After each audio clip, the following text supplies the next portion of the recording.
Grabe, puro ano to eh, puro marami dito ganito motor. Single gamit dito. Wala gaano sasakyan dito sa lugar na to. Dinagat Island.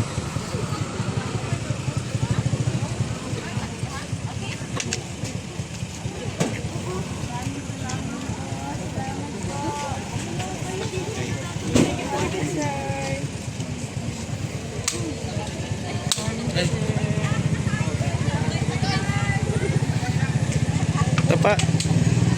Ito pa. Ito pa. Yan. Ayan ma'am.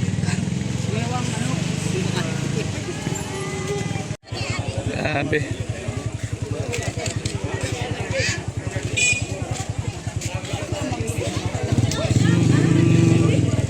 Tara, di ka na.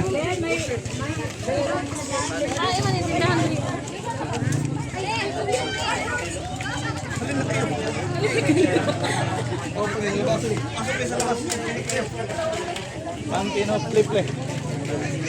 Oh, yan o, barangay Villa Pantinople, Basilisa, Dinagat Island.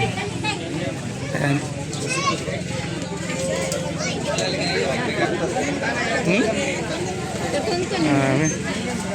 Grabe.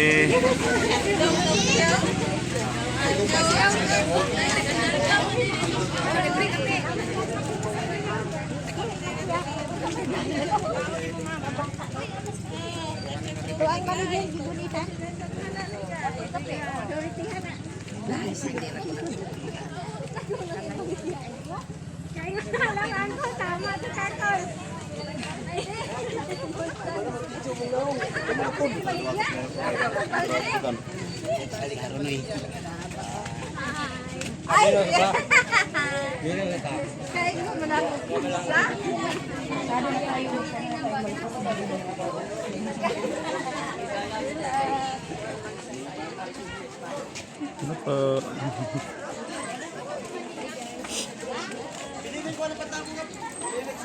Baka may shout out kayo.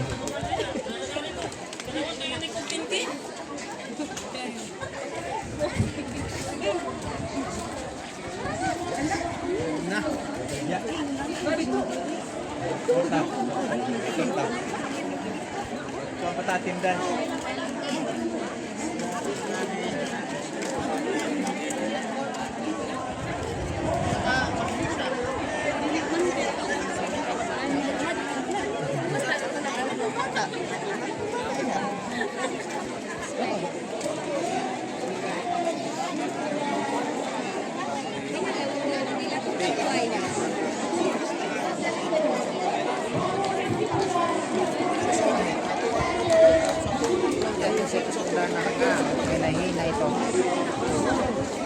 Yan, ito yung barangay Pantinople sa Dinagat Island.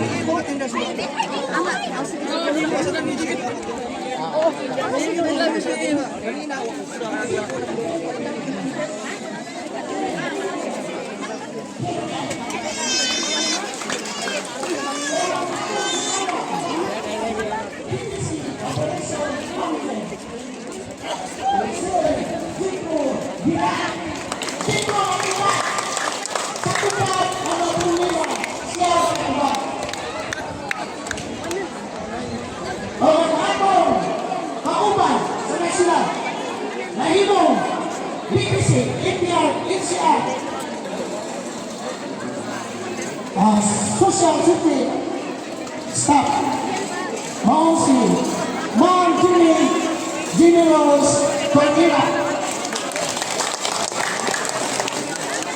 So, muna po sa aking mga bisita ang ibang kakulot nila. Mga pwede sa mga sila. Ang gusto lang kita mo, ordinaryo na tao, makabilibisyo o programa sa gobyerno. Nadili ang resolution. Maula na akong gusto na kapag na midini o organization na NGO ang makatabang sa inyo. Maula na, wala man nang ipangayog ninyo, wala man nang ipakulikta ninyo, wala nang ihangal ninyo, pinagiging lang yung pagsakripisyo. Kaya kung mabuhat na ito na sama diri sa Caraga, sa province of Caraga, ni ating tuwing ang tupad is 500 lang kabo. Pero karon kay gitagaan ni Mama o 4,000 sa tao. Pagkatong sa itong mga opisyalis sa Manila, kung itanaw nila, Apo, ayaw lang dito sa mga syudad ang tupad. Sa 40 plus municipality, katong pinakalagyo at tuwa. Tagain sila o tupad. Di ba? Kaya dili lang po tupad akong gidala din. Sa'yo po kung tupad na inyong matanaw na akong gidala din. Ibuong programa sa gobyerno akong gusto tanong din. Sama sa PNL, sama sa DSWD, sama sa NFA, katong may 20 pesos na bugas. Ang buhatong lang na nato, ipakita ninyo ang inyong interest na gusto ninyo siya, isingit ninyo, ipahibalo ninyo, kaya kami, for ng mga buhaton. Wala kami nakuha ninyo, hindi kami nangayog boto ninyo. Ang ako lang gusto is ito na to ang akong gobyerno. Gikan sa opisyalis ng gitagaan na itong mandato, respeto na to. Kaya ka na mag-gobyerno, ako na! Kita may nag-anak sa ilahapon. Minsan pala sila, wala ginabot. Ang amo lang yung katuyuan, ang direkta na servisyo mahatag sa inyo. Bubog kayo ang panahon, gusto na ko, kulong ka oras ni, labo na si Mara may explain sa inyo. Pero kagad sa tanawan ni, gikan kami sa Maguindanao, puro mga Muslim ka lang 100%. Gikan kami sa South Cotabato, Pulumulo. Gikan kami sa laing lugar, Bunawan, Abusan del Sur, Abusan del Norte, muli akong last na area. Balik kami silong Simana, sugod na po si Biyahe. Walay probinsya ng Mindanao na dili na mo at tuon. Kaya gusto na mo masairan kung ang programa ba sa gobyerno na abot na badihin. Saka siya, lakas ang gamot na nakaanay yaka. Yaka! O, ayun na. Lakas ang gamot na nakabit na gamot. Gamot! Itong kapal nga libre na 20 ang kandidat total. Kaya isa katuloy. Sa ilalim sa programa sa Presidente, at ang isa katao na ay 20 na magulat sa iyang ulo para nakapinaanan sa kapal, pwede sa mga sa Bulina, libre, walay bayan. Wala siya na nagalikot ni Ibanal kayo, wala pa ano. Hindi na nakatingin sila dili sa yakap, nasa pamot. Tanawa, gamay na kayo. Kapagay ko ninyo, kanabi ko sa ulan. Ayaw mo kakuhol sa programa sa gobyerno. Halimbawa, ibaki lang ninyo ng bata, may bukol. Kasi-kat na mo, pag-consulta mo, sa laboratorio mo, walay bayad. Ang gobyerno, magbayad ka na. Bisit ba? Nauna ka na, di ba, mga nakta, walay labot sa kanya. Pero dili. Pero labot na. Nauna. Di ba? Ang dialysis na, 90 lang ka-business sa isa katuwing. Pero 156 na ka-business. Sa unaw, walay zero billing. Kaya zero billing na, ang lagi pa, hindi na lagi politiko. Kaya pag-diretso yung lagi, alam mo, hindi ka gusto, hindi kayo mga, ayaw na pag-pray ako linya, isang asa, zero billing na. Ama! Ako lagi na ako ang naiwan din, hindi ka mga natulog. Ako kaganda ko si Kiko. Oo, kaya nila ako ginatulog, kaya dalon ako ang programa sa gobyerno. Di ba? So, nag-aalis na siya ngayon. Morning! Good morning sa inyo lahat doon! Napakinggan po! Hindi po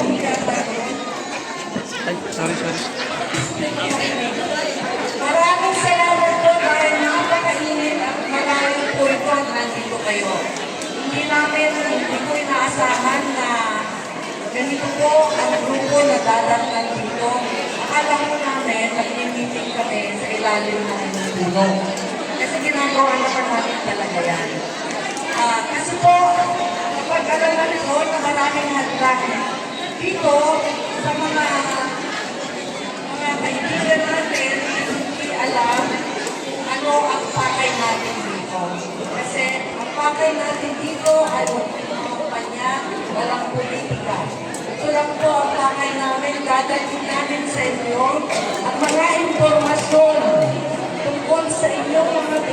benepisyo na karapatan ninyo na binibigay ng ating pamahalaan. Tama yung sinabi ni Apo. Duterte kami noong panahon ng Pangulong Duterte. Kaya na po, panahon ng Pangulong Bongbong Marcos, magsisilbi naman kami sa ating kalalaman. Kasi yun lang naman po nakapagpapat. Hindi po ba? Kasi po tayo ay Pilipino, bago sa ating mga politikan magkulay. Sino na ng ating sinusuportahan? Pilipino pa rin tayo. At kailangan natin suportahan sino ang Pangulo ng administrasyon sapagkat para sa ating lahat ang kanilang ginagawa. Masaya ako, nakarating ako sa inyo at nakita ko inyong sitwasyon dito. Napakaganda ng binagat. Kaya napapasalamat ako sa Diyos at nakita ko lahat. At kayong lahat ay nandito. Ano ko? Sa susunod ako, siguro ko na natin ito ang para po mag-register na kayo sa tender. Sino na po dito naka-register ng tender? Itaas mo. Lahat na kayo, very good. So, may number na kayo. Tama? Nagagamit niyo nung po ba yun? Ha? Wala pa. Oh, hindi. Ibig ko sabihin, ang number ko, ang sasabihin ko, ang PhilHealth ngayon sa ilalim ng Pangulong Bongbong Marcos ay universal healthcare para sa lahat. Dati po, ang PhilHealth ay para kanino lang sa mga trabaho, sa empleyado. Pero yung mga kwan, walang trabaho, pero may anak buhay naman, walang employer, pero naghahanap buhay, o walang hanap buhay. Ngayon, kasali na po sa PhilHealth, kasama na sa yakap. Ang yakap po kasi, may nakarating na po ba dito na nagpaliwanag tungkol sa PhilHealth at saka sa yakap? Meron na ba? Okay. Dadalhin namin ang team ng PhilHealth dito kasi ang kalusugan ang pinakamahalaga sa ating buhay. Hindi lang para sa atin, para sa mga pamilya natin lahat. Okay? So, ako, mag-organize tayo ng PhilHealth at karaman dito sa Dinagat sa mga municipalities para yung mga nakapagparehistro ay mag-rehistro. At sisikapin natin. Saan si Executive Director? Leo. Sisikapin natin na magpapatayo tayo ng bagong Pilipinas Yakap Center dito sa Dinagat. Malapit sa inyo. Kailangan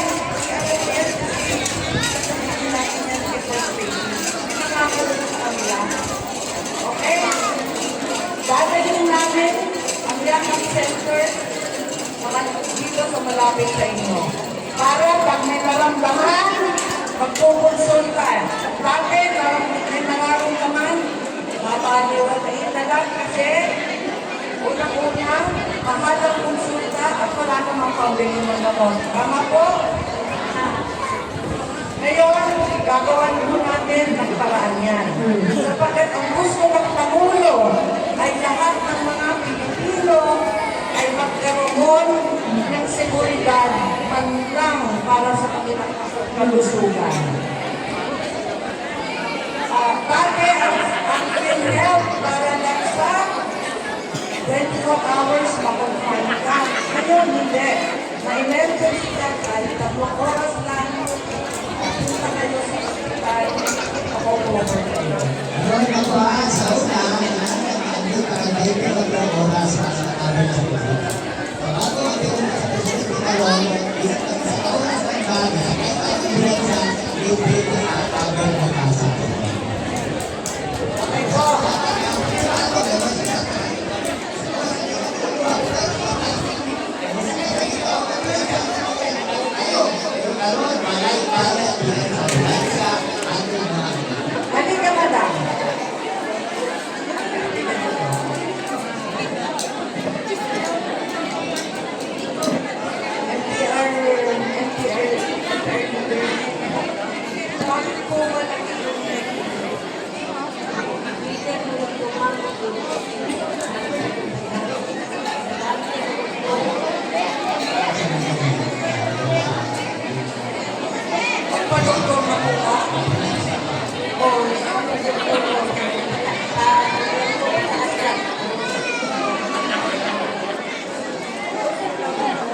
sunod sa ating